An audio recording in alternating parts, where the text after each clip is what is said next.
Hi! Welcome back to my YouTube channel. ನನ್ನ ಹೆಸರು Shama. So ನನ್ನ ಲಾಸ್ಟ್ ವಿಡಿಯೋ ನೋಡಿ ಯಾರ್ಯಾರು ಅಪ್ರಿಷಿಯೇಟ್ ಮಾಡಿ ಸಬ್ಸ್ಕ್ರೈಬ್ ಮಾಡಿದ್ದೀರೋ ಅವರೆಲ್ಲರಿಗೂ ತುಂಬ ತುಂಬ ಥ್ಯಾಂಕ್ಸ್.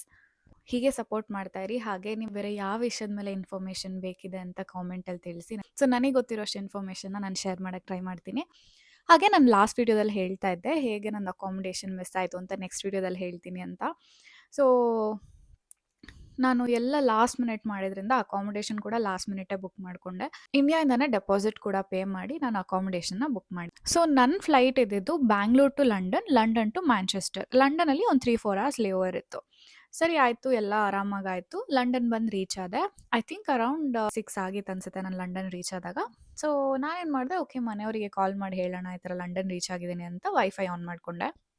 ವೈಫೈ ಆನ್ ಮಾಡ್ಕೊಂಡಿದ್ದ ತಕ್ಷಣ ಎಷ್ಟೊಂದು ಮೆಸೇಜಸ್ ಬಂತು. ಅದ್ರಲ್ಲಿ ಒಂದು ಮೆಸೇಜ್ ನಮ್ಮ ಲ್ಯಾಂಡ್ಲಾರ್ಡ್ದಾಗಿತ್ತು. ಏನಿರ್ಬೋದು ಅಂತ ಓಪನ್ ಮಾಡಿದ್ರೆ ಅವ್ರೇನಂತ ಮೆಸೇಜ್ ಕಳ್ಸಿದ್ದಾರೆ, the room is not available right now, sorry for the inconvenience ಅಂತ ಕಳ್ಸಿದ್ದಾರೆ.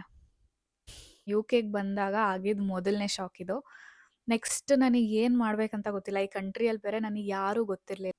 ಸೊ ನಾನೇನು ಮಾಡಿದೆ, ಇವಾಗ ಮನೆಯವ್ರಿಗೆ ಹೇಳಿದ್ರೆ ಅವ್ರು ಫುಲ್ ಟೆನ್ಷನ್ ತೊಗೊಳ್ತಾರೆ. ಅಲ್ಲಿಂದ ಅವ್ರು ಏನೂ ಮಾಡೋಕ್ಕಾಗಲ್ಲ, ಅಂದರೂ ಫುಲ್ ಟೆನ್ಷನ್ ಆಗ್ತಾರೆ ಅಂತ ನಾನು ಏನೂ ಹೇಳಲಿಲ್ಲ. ಸರಿ ಆಯಿತು, ಈ ಥರ ರೀಚ್ ಆಗಿದ್ದೀನಿ ಅಂತ ಹೇಳಿದೆ.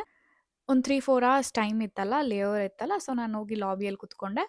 ನಾನು ಯೋಚನೆ ಮಾಡ್ತಾ ಇದ್ದೆ. ಸೊ ನಾನು ಎಲ್ಲದಕ್ಕೂ ಪ್ರಿಪೇರ್ ಆದೆ. ನಾನು ಹೆಂಗೆ ಯೋಚನೆ ಮಾಡಿದೆ, ಮುಂಚೆ ಇವಾಗ ಒಂದು 4-5 ಜನ ಕಾಂಟ್ಯಾಕ್ಟ್ ಮಾಡಿದ್ನಲ್ಲ ಅಕಾಮಿಡೇಷನ್ಗೆ ಅಂತ, ಅವರೆಲ್ರಿಗೂ ಮತ್ತೆ ಮೆಸೇಜ್ ಮಾಡಿ ಹೇಳೋಣ ಈ ಥರ ಸಿಚುವೇಶನ್ ಆಗಿದೆ, ನಿಮ್ಗೆ ಏನಾದರೂ ನಿಮ್ಮ ರೂಮ್ ಅವೈಲಬಿಲಿಟಿ ಇತ್ತು ಅಂದರೆ ನನಗೆ ಕಾಂಟ್ಯಾಕ್ಟ್ ಮಾಡಿ ಅಂತ ಎಲ್ಲರಿಗೂ ಮೆಸೇಜ್ ಮಾಡಿದೆ. ಸೆಕೆಂಡ್ ಆಪ್ಷನ್ ಏನು, ಇನ್ ಕೇಸ್ ಯಾರೂ ನನಗೆ ರಿಪ್ಲೈ ಮಾಡಲಿಲ್ಲ ಅಂತಂದರೆ ಹತ್ತಿರದಲ್ಲಿ ಏರ್ಪೋರ್ಟ್ ಹತ್ತಿರದಲ್ಲಿರೋ Airbnb ಮತ್ತು ಹೋಟೆಲ್ಸು ಎಲ್ಲದನ್ನು ಸ್ವಲ್ಪ ನೋಡಿಟ್ಕೊಂಡಿದ್ದೆ. ನನ್ನ ತಲೆಯಲ್ಲೇನು, ಓಕೆ ನಾ ಇನ್ ಕೇಸ್ ನಾನೇನಾದರೂ ಮ್ಯಾಂಚೆಸ್ಟರ್ ರೀಚ್ ಆಗಿ ನನಗೆ ಯಾರೂ ರಿಪ್ಲೈ ಮಾಡಿಲ್ಲ ಅಂತಂದರೆ ಹತ್ತಿರದಲ್ಲಿರೋ ಯಾವುದಾದ್ರೂ ಹೋಟೆಲಿಗೆ ಹೋಗಿ ಉಳ್ಕೊಂಡು ರಾತ್ರಿ ಇನ್ನು ನೆಕ್ಸ್ಟ್ ದಿನ ಬೆಳಗ್ಗೆ ಏನು ಮಾಡೋದು ನೋಡೋಣ ಅಂತ ಒಂದು ಮೈಂಡ್ ಸೆಟ್ಟಿಗೆ ಬಂದೆ. ಐ ಡೋಂಟ್ ನೋ ಅವಾಗ ನಾನು ಹೆಂಗೆ ಅಷ್ಟು ಬ್ರೇವ್ ಆಗಿದ್ದೆ ಅಂತ. ಬಿಕಾಸ್ ನಾನು ಯಾರಿಗೂ ಹೇಳಲೂ ಇಲ್ಲ ಸಿಚುವೇಶನ್ನ.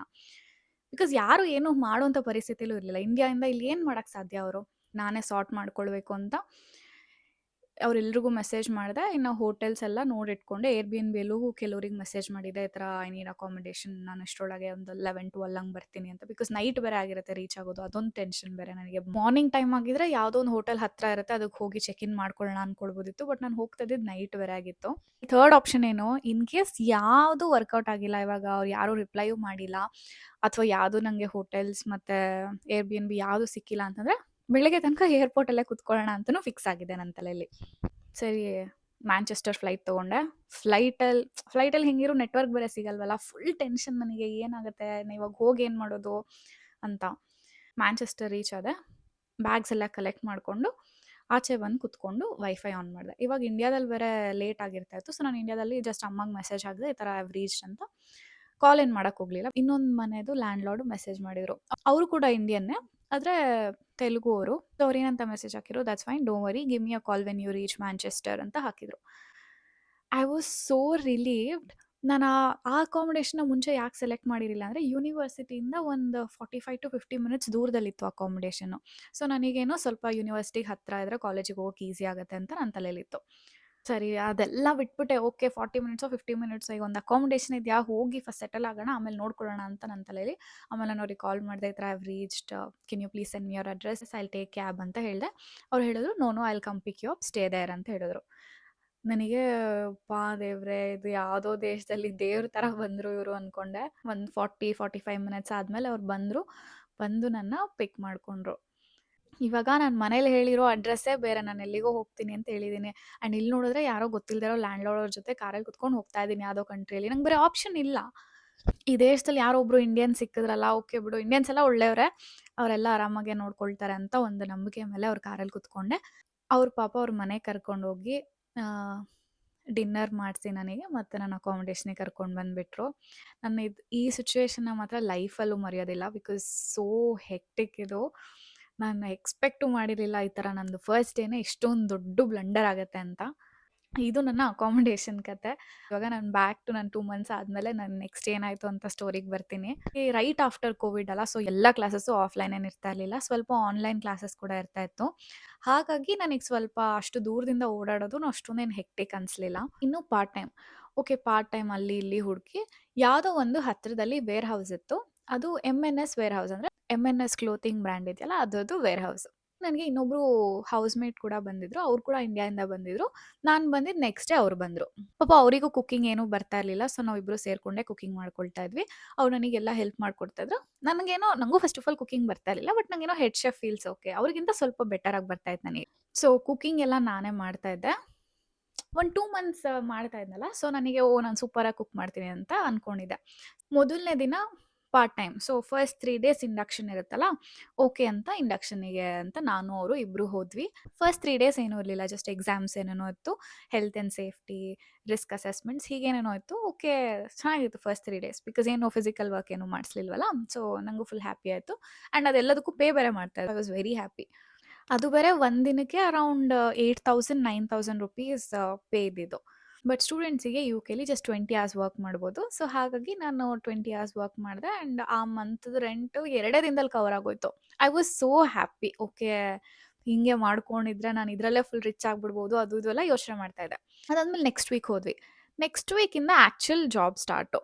ಅಂದರೆ ಫುಲ್ ಒಂದು 7 8 ಅವರ್ಸ್ ಕಂಟಿನ್ಯೂಸ್ ಆಗಿ ಓಡಾಡಿಕೊಂಡೇ ಪಿಕ್ ಮಾಡೋದು, ಅದು ಮಾಡೋದು, ಇದು ಮಾಡೋದು ಎಲ್ಲ ಮಾಡಬೇಕಿತ್ತು. ಅಷ್ಟೆಲ್ಲ ಓಡಾಡಿ 1-2 ದಿನಕ್ಕೆ ನನಗೆ ಐ ವಾಸ್ ಸೋ ಡನ್. ನನ್ನ ಕೈಲಿ ಇದು ಆಗಲ್ಲ ಅನ್ನೋ ಅಷ್ಟು ಪರಿಸ್ಥಿತಿಗೆ ಬಂದ್ಬಿಟ್ಟಿದ್ದೆ. ಆ್ಯಂಡ್ ನಮಗೆ ಜಾಬ್ ಸಿಕ್ಕಿದ್ದು ಕೂಡ ಒಂದು 2 ಮಂತ್ಸ್ ಲೇಟ್ ಆಗಿತ್ತು. ಬಿಕಾಸ್ NI ನಂಬರ್ ಎಲ್ಲ ಬರೋದು ಲೇಟ್ ಆಯಿತು. ಕೋವಿಡ್ ಬೇರೆ ಇತ್ತಲ್ಲ, ಸೊ ಸ್ವಲ್ಪ ಲೇಟ್ ಆಯಿತು. ಆಲ್ಮೋಸ್ಟ್ ಡಿಸೆಂಬರ್ ಹತ್ತತ್ರ ಬಂದಿದ್ವಿ. ಸೊ ಆ ಫಸ್ಟ್ ವೀಕ್ ಹೋದೆ. ಆ್ಯಂಡ್ ಸೆಕೆಂಡ್ ವೀಕ್ ಕೂಡ ನನ್ನ ಹೌಸ್‌ಮೇಟ್ ತುಂಬ ಫೋರ್ಸ್ ಮಾಡಿ ಏನಾಗಲ್ಲ ಬಾ ಅಭ್ಯಾಸ ಆಗುತ್ತೆ ಅಂತ ಕರ್ಕೊಂಡೋದ್ರು. ಸೆಕೆಂಡ್ ವೀಕ್ ಹೋದೆ. ನೈಟ್ ಶಿಫ್ಟ್ ಬೇರೆ ಹೋಗ್ತಾ ಇದ್ದಿದ್ದು. ನನಗೆ ಫಸ್ಟೇ ನಿದ್ದೆ ಇಲ್ಲ ಅಂತಂದರೆ ನನ್ನ ಬಾಡಿ ಫಂಕ್ಷನ್ನೇ ಆಗಲ್ಲ. ಸೆಕೆಂಡ್ ವೀಕ್ ಯಾವಾಗ ಹೋದ್ನೋ ಅವಾಗ ನಾನು ಡಿಸೈಡ್ ಆದೆ, ಐ ಆಮ್ ಸೋ ಡನ್. ನನ್ನ ಕೈಲಿ ಇದು ಸಾಧ್ಯನೇ ಇಲ್ಲ ಇದನ್ನು ಹೀಗೆ ಕಂಟಿನ್ಯೂ ಮಾಡೋಕ್ಕೆ. ಐದರ್ ನಾನು ಇವಾಗ ಒಂದು ಪ್ರೊಫೆಷ್ನಲ್ ಜಾಬ್ ಹುಡ್ಕೊಳ್ಬೇಕು, ಇಲ್ಲ ಅಂತಂದರೆ ಐ ಆಮ್ ಸ್ಟಕ್ ಅಂತ ಡಿಸೈಡ್ ಆದೆ. ಅವತ್ತು ರಾತ್ರಿ ಮನೆಗೆ ಬಂದಿದ್ದು ನಾನು ಸೀರಿಯಸ್ ಆಗಿ ಜಾಬ್ಸ್ಗೆ ಅಪ್ಲೈ ಮಾಡೋಣ. ಆ್ಯಕ್ಚುಲಿ ಯಾವುದಾದ್ರೂ ಇಂಟರ್ನ್ಶಿಪ್ ಥರ ಸಿಗುತ್ತಾ ಅಂತ ಶುರು ಮಾಡಿದೆ ಜಾಬ್ ಸರ್ಚು. ಬಟ್ ಅವಾಗ ರಿಸರ್ಚ್ ಮಾಡ್ತಾ ಮಾಡ್ತಾ ಗೊತ್ತಾಯಿತು, ಓಕೆ ಗ್ರ್ಯಾಜುಯೇಟ್ ಸ್ಕೀಮ್ ಎಲ್ಲ ನೆಕ್ಸ್ಟ್ ಇಯರ್ ಇರೋ ಗ್ರ್ಯಾಜುಯೇಟ್ ಸ್ಕೀಮಿಗೆ ಇವಾಗಲೇ ಅಪ್ಲಿಕೇಶನ್ಸ್ ಓಪನ್ ಆಗುತ್ತೆ ಅಂತ. ಐ ವಾಸ್ ಫಾರ್ಚುನೇಟ್ ಎನಫ್ ನಾನು ಕರೆಕ್ಟ್ ವಿಂಡೋ ಅಲ್ಲಿ ಡಿಸೈಡ್ ಮಾಡಿದೆ ಅಪ್ಲೈ ಮಾಡೋಕ್ಕೆ. ಆಲ್ಮೋಸ್ಟ್ ಒಂದು 2-3 ವೀಕ್ಸ್ ಜಸ್ಟ್ ನಾನು CV-ನ ರೆಡಿ ಮಾಡ್ತಾ ಇದ್ದೆ. ಬಿಕಾಸ್ ನಾನು ಓದಿದ್ದು ಬ್ಯಾಚುಲರ್ಸ್ ಮಾಡಿದ್ದು electronics and communication and masters ಮಾಡೋಕ್ಕೆ ಬಂದಿದ್ದು ಎಲೆಕ್ಟ್ರಿಕಲ್ ಆ್ಯಂಡ್ ಎಲೆಕ್ಟ್ರಾನಿಕ್ಸ್.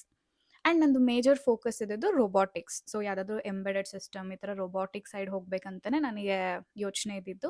ಎಲೆಕ್ಟ್ರಾನಿಕ್ಸಿಗೆ ಒಂದು CV, ಎಲೆಕ್ಟ್ರಿಕಲಿಗೆ ಒಂದು CV, ಕಮ್ಯುನಿಕೇಷನಿಗೆ ಒಂದು CV. ಅಂದರೆ ಜಾಬ್ಸ್ ಇವಾಗ ಕಮ್ಯುನಿಕೇಷನ್ ರಿಲೇಟೆಡ್ ಜಾಬ್ಸ್ ಇದ್ದರೆ ಈ ಕಮ್ಯುನಿಕೇಷನ್ CV-ಇಂದ ಅಪ್ಲೈ ಮಾಡೋ ಥರ. ಸೊ ಆ ಜಾಬಿಗೆ ಯಾವ ಥರ ಬೇಕು ಹಾಗೆ ನನ್ನ ಸ್ಕಿಲ್ಸ್ನೆಲ್ಲದನ್ನು ಸ್ವಲ್ಪ ಒಂಥರ ಕಂಡೆನ್ಸ್ ಮಾಡಿ CV-ನ ಪ್ರಿಪೇರ್ ಮಾಡಿಕೊಂಡೆ. ಆ್ಯಂಡ್ ನಾನು ಪಾರ್ಟ್ ಟೈಮ್ ಹೋಗಿದ್ದು ಡಿಸೆಂಬರ್ ಟೈಮಲ್ಲಲ್ವಾ. ಸೊ ಅವಾಗೆಲ್ಲ ಕ್ರಿಸ್ಮಸ್ಸಿಗೆ ಬೋನಸ್ ಅಂತ ಕೊಡ್ತಾಯಿದ್ರು. ಬೋನಸ್ ಅಂತಂದರೆ ಒಂದು 50,000 to 60,000 ರೂಪೀಸ್ ಜಸ್ಟ್ ಬೋನಸ್ ಥರ ಕೊಡ್ತಾಯಿದ್ರು. I was so happy. ನಾನು ಬೋನಸ್ ತೊಗೊಂಡೆ ಕೆಲಸ ಬಿಟ್ಟೆ. ಸೊ ಇದಾದಮೇಲೆ ನಾನು ಆ್ಯಕ್ಚುಲಿ ಜಾಬ್ಸ್ ಅಪ್ಲೈ ಮಾಡೋದನ್ನು ಸೀರಿಯಸ್ ಆಗಿ ತೊಗೊಂಡಿದ್ದು. ನಾನೇನು ಮಾಡ್ತಾ ಇದ್ದೆ, ಇವಾಗ 40-45 ಮಿನಿಟ್ಸ್ ಆಗ್ತಾಯಿತ್ತು ನನ್ನ ಮನೆಯಿಂದ ಕಾಲೇಜಿಗೆ ಹೋಗೋದಕ್ಕೆ ಬಸ್ಸಲ್ಲಿ. ಸೊ ಆ ಬಸ್ಸಲ್ಲಿ ಹೋಗಬೇಕಾದ್ರೆ ಲಿಂಕ್ಡ್ಇನಲ್ಲಿ ಈಸಿ ಅಪ್ಲೈ ಅಂತ ಒಂದು ಆಪ್ಷನ್ ಇದೆ. ಸೊ ಅದಕ್ಕೆ ಜಾಸ್ತಿ ಎಫರ್ಟ್ ಏನಿಲ್ಲ. ಜಸ್ಟ್ ನಿಮ್ಮ ಡೀಟೇಲ್ಸ್ ಫಿಲ್ ಮಾಡೋದು, CV ಅಪ್ಲೋಡ್ ಮಾಡೋದು ಇಷ್ಟೇ ಇರುತ್ತೆ. ಸೊ ಹೋಗ್ತಾ ಬರ್ತಾ ಎರಡೂ ಸೈಡು ಈಸಿ ಅಪ್ಲೈ ಮಾಡ್ತಾನೆ ಇದ್ದೆ ಕಂಟಿನ್ಯೂಸ್ ಆಗಿ. ಯಾವುದಾದ್ರೂ ಜಾಬ್ ಅಪ್ಲಿಕೇಶನಲ್ಲಿ ಡಿಸ್ಕ್ರಿಪ್ಟಿವ್ ಆಗಿ ಏನಾದರೂ ಮೆನ್ಷನ್ ಮಾಡಬೇಕು ಅಂತಂದರೆ, for example why do you need this job, what qualification do you have, ಈ ಥರ ಏನಾದರೂ ಕ್ವೆಶನ್ಸ್ ಇದ್ದರೆ ಆ ಥರ ಅಪ್ಲಿಕೇಶನ್ಸ್ನ ನಾನು ಮನೆಗೆ ಬಂದಾಗ ಅಪ್ಲೈ ಮಾಡ್ತಾ ಇದ್ದೆ. ಈಗ ಅಪ್ಲೈ ಮಾಡೋ ಟೈಮಲ್ಲಿ ಏನು ಮಾಡ್ತಾ ಇದ್ದೆ, ನಂದು ಬ್ಯಾಚುಲರ್ಸಲ್ಲಿ ಮಾಡಿದ ಎಲ್ಲ ಬೇಸಿಕ್ಸ್ನೆಲ್ಲ ದಿನ ಬ್ರಷ್ ಅಪ್ ಮಾಡ್ತಾ ಇದ್ದೆ.